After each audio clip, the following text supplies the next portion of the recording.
a necessidade de vivienda na Aruba está reto grande para nosso governo. De hoje mesmo não tem um rol proativo nessa aqui, para nos ministérios, sim. Nós está deliberando, riba aqui é a melhor forma para adressar isso aqui. Agora, como toma over o ministério, e ponto de saída de governo no momento está tem escassez de terreno, e tem escassez de vivenda, e tem necessidade grande de vivenda. Pois como nós vai atender com isso aí, o tempo é o governo, a feminista a tomar a decisão de vai estimular projetos de vivenda que está alto, que está de complexo de apartamento.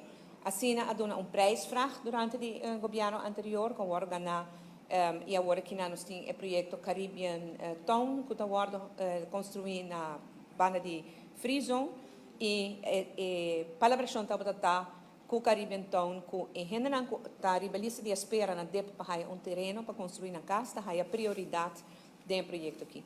Não há prioridade, não tour aguardo chamar, mas se diz assim que no momento na aqui vários e essa que está a lista para hobby aia, não tem força financeira mais para cumprir caso, construir caso, ou não tem interesse, porque não há outro caso também.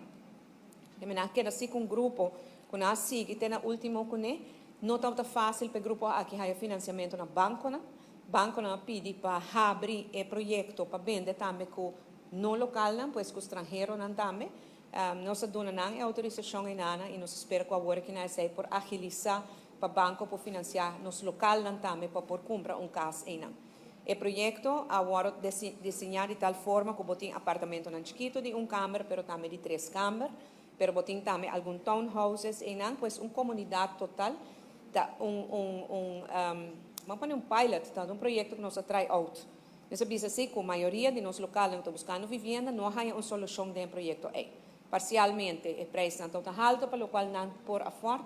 E de outra banda, não está turgendo, está claro, para aqui na Aruba, nós viva de outra forma, que não está nos casas e nos curar onde é casa, pero de complexo de apartamento.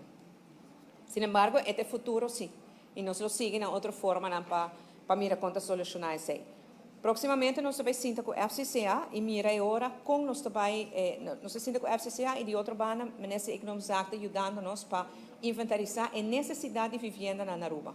Nós fazemos análise de gap que tem, que nós podemos oferecer, que falta, e nós temos bem com plano muito ambicioso com nós também esse aí, para término curto, para poder chegar na vivenda na cada pessoa.